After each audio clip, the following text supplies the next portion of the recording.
Astronomia em 5 minutos, nós vamos conversar sobre esse equipamento que se chama um Off-Axis Guider, também conhecido como OAG, né?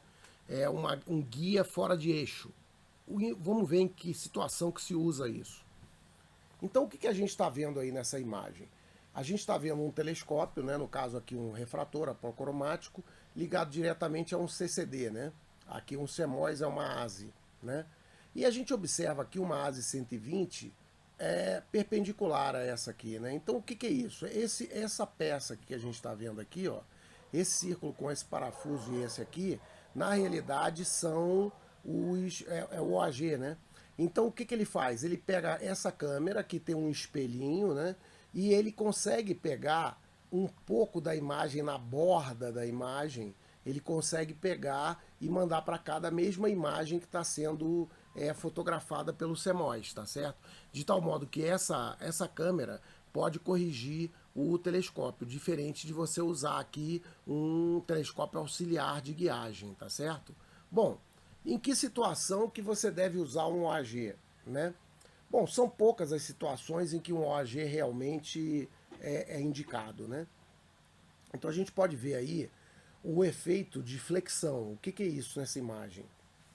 Basicamente é o seguinte: você pode ter um setup como esse da direita aqui, né? Que tem umas argolas aqui, que é tudo meio adaptado, a argola não aperta direito, e o que acontece? Conforme o telescópio vai se movendo, esse telescópio paralelo que a gente põe a guiagem, ele pode sofrer uma flexão, que é muito pequena, tá certo? Você não vai ver essa flexão, ela é muito pequena, mas ela provoca essa diferença aqui, que é o quê? Enquanto esse telescópio está guiando a estrela perfeitamente, o outro telescópio, que de fato está tirando a fotografia, ele não está seguindo exatamente paralelo porque ele flexiona aqui dentro, por exemplo, isso aqui não está apertado direito, então ele vai inclinando com peso.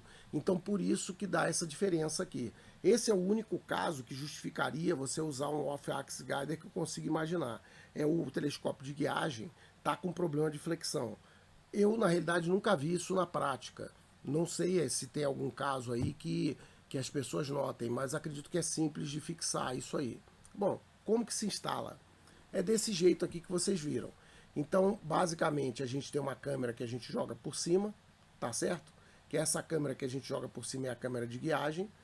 Aqui você tem o lado da câmera de verdade e o lado do telescópio. Isso aqui é o objeto, né? É a peça, o OAG, né?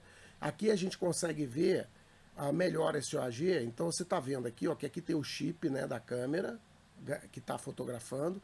E esse aqui é o espelhinho que joga para a câmera de guiagem. Quais são os problemas que começam a acontecer com isso aí?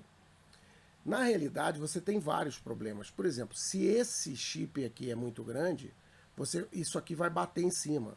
Então isso é um problema, né? Então isso aqui funciona com chips menores, né? Você teria que subir isso aqui, porque isso aqui você pode botar para cima ou para baixo, né? Para ajustar. Outro problema muito difícil é a questão de você ao mesmo tempo conseguir o foco aqui e aqui em cima. Então você vai focar aqui e depois vai ficar mexendo aqui, mexendo na distância da câmera até ela focar a guiagem aqui em cima. Observa que ele está bem fora do eixo. O que significa isso? Que para telescópios de menor qualidade ou sem corretores, né, o que acontece com isso aqui? A estrela que vai aparecer aqui é uma estrela deformada, porque ela está numa borda já distorcida do campo que o telescópio joga. Então, por ser uma estrela deformada, você pode mandar essa estrela deformada para o PHD ou para o Maxim, que ela vai conseguir guiar mesmo em cima de uma estrela deformada. Esteticamente não é muito legal, né? Mas funciona, tá? Então vamos pensar aqui sobre um pouco quais seriam as vantagens e desvantagens de usar um Off-Axis Guider, né? Então a vantagem é que a guiagem pode ser mais precisa, porque diferente de você estar usando um telescópio que tem uma distância focal muito menor do que o telescópio principal, né, até para achar estrelas de guiagem, né, você vai estar na mesma escala, porque você está usando basicamente o mesmo telescópio. A diferença de escala vai ser a diferença do tamanho do pixel entre o CCD e a câmera de guiagem, né? Mas a lente principal é a mesma, né? Então essa guiagem pode ser feita bem precisa por conta disso. Ele resolve a questão da flexão diferencial, né? De um telescópio que está pendurado em cima do outro começar a se distorcer pelo peso, né? E ele é bom, então para que ele é bom o OAG? Se você quer exposições muito longas. Então você tende a usar um OAG com CCD e não com CMOS. Porque os CCDs a gente tem às vezes exposições muito longas. Então você usar uma exposição de 30 minutos com um CCD, por exemplo, e um OAG é uma coisa conveniente, né? Porque ele vai ter menos problema de flexão diferencial, né? Porque ele não vai ter nenhum.